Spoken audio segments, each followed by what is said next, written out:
One of the things I talk a lot with people about is how branding works with all the phenomena we're seeing in the world right now. To me, I make them an argument that Donald Trump was incredibly innovative as a brander because he took a whole bunch of very specific lifestyle and commercial branding techniques and applied them to politics the way nobody ever had before and did it in a way that was social media optimized.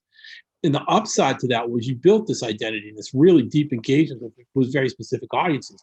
The downside was that he drove away as many people as he attracted for the Republican Party, which in a system where geography matters a lot is quite a big deal. If you look at the way Trump's particular branding strategy worked, it was heavily based around identity, but it was also heavily based around lifestyle and class branding as well. And that's something to keep in mind that builds to my second point. This is a really complicated country.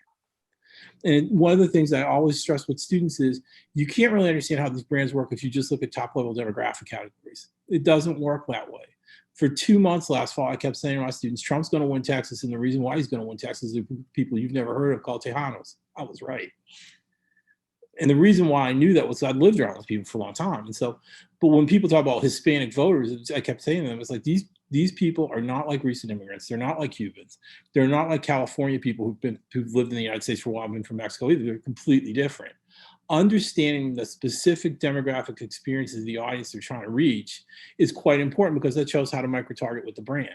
And the Trump people did that extremely well. The third thing that really matters in politics in this country, and as also mentioned before, negative partisanship. And this is another thing I've talked with people a lot about the 2020 elections, like what happened at the presidential level.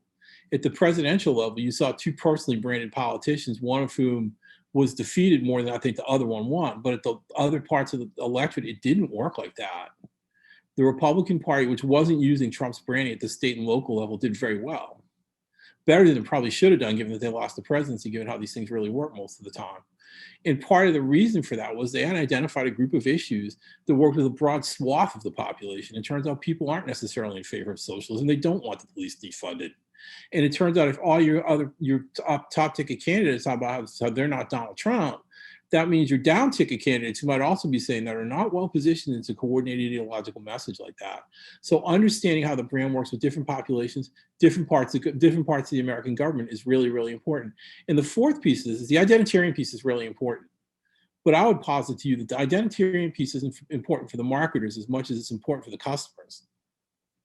One of the things that I would encourage you to think about with particularly Trump built a lifestyle brand. It wasn't different than Nike. It wasn't different than any of the other lifestyle-based things that become these multi-platform successes. He had an identity-based brand, but it only worked because he knew exactly who his customers were. And the cautionary tale for other politicians out of that, and an example would be Boris Johnson, whose own people after Trump's election took great heart for it because they said all he had to do was make a couple of adjustments and he could have won, which I think is probably right. That in the end, the identities in the audience he could have tapped into, he didn't. But those things are kind of there and the brands are constructed around them. The thing I would suggest to you with the Trump thing that's a cautionary tale is he's too targeted. So one of the things to think about is how do you get enough people in enough places to win in a system like this? Because the other point that's come up earlier in this discussion that matters a lot is these parties are not ideologically unified at all. And you saw it last fall where you saw the two presidential candidates run one campaign and the down ticket candidates run a totally different campaign. And the one with the clearer message down ticket won. And this is now set up the next big fight, which is going to be over. The rules of the game matter a lot in this country in terms of how people vote, when they vote, where they vote, who supervises all that sort of stuff.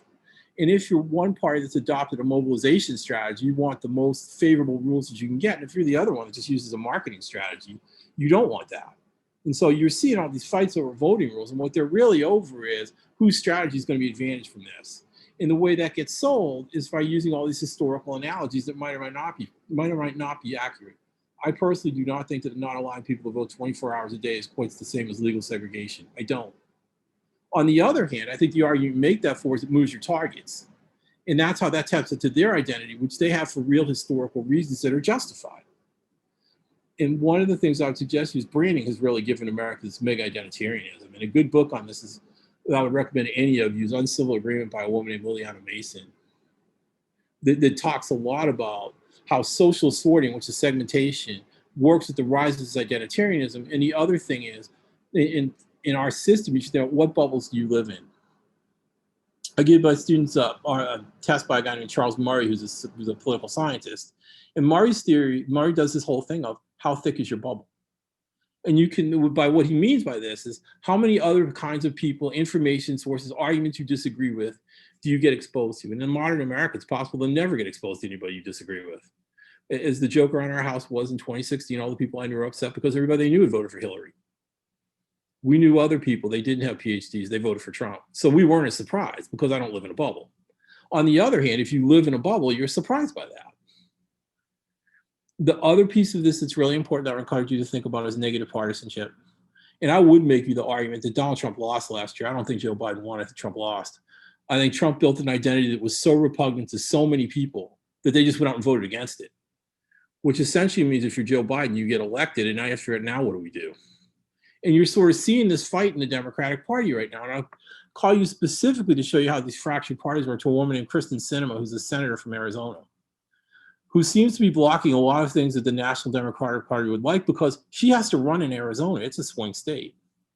She is not representing a district, as Nancy Pelosi said of Alexandria Ocasio-Cortez, out of which a Democrat could get elected if they were a bag of hammers. It doesn't work like that in Arizona.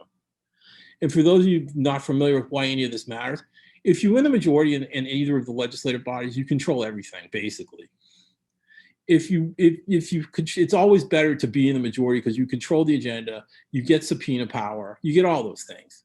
You can pick the issues you get voted on. You can use these strange legislative devices they have. This woman is reading her constituency properly, in my opinion. That's a purple state. She's doing purple things. The National Democratic Party is not purple.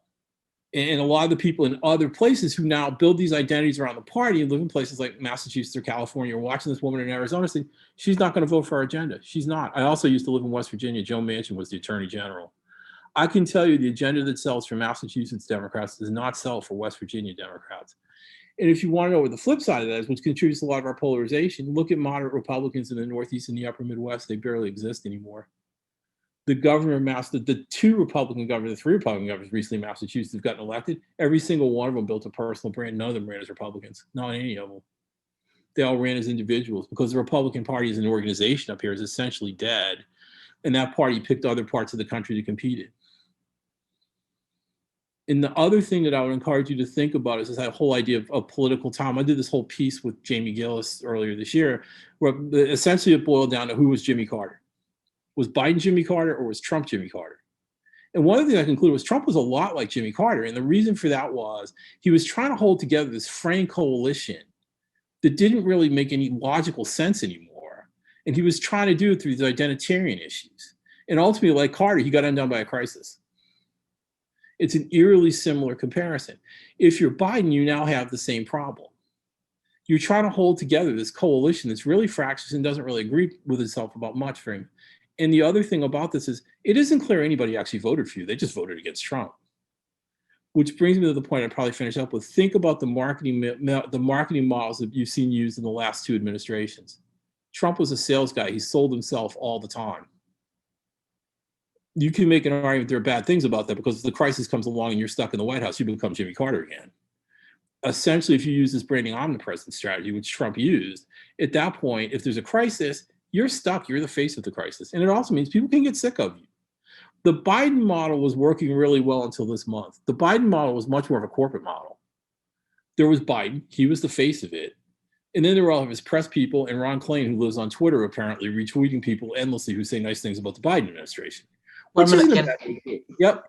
So the other thing to think about what you just saw here is one person who built their own brand, sold themselves, versus an organization that tried to build a brand that way, and what happens when a crisis comes along. And by way of to close with that, Joe Biden's poll numbers here are down 15% since Inauguration Day in our state. And I saw one pollster yesterday describe Biden's last month as quote unquote catastrophic collapse. And part of the reason for that was the model they used assumed that Biden wouldn't be on TV very much. And for the last month, he's been on TV constantly. So those are the various things I think about, and those are the projects I'm working on and stuff, and then how you can use branding in these contexts. Thank you very much. Have a nice day.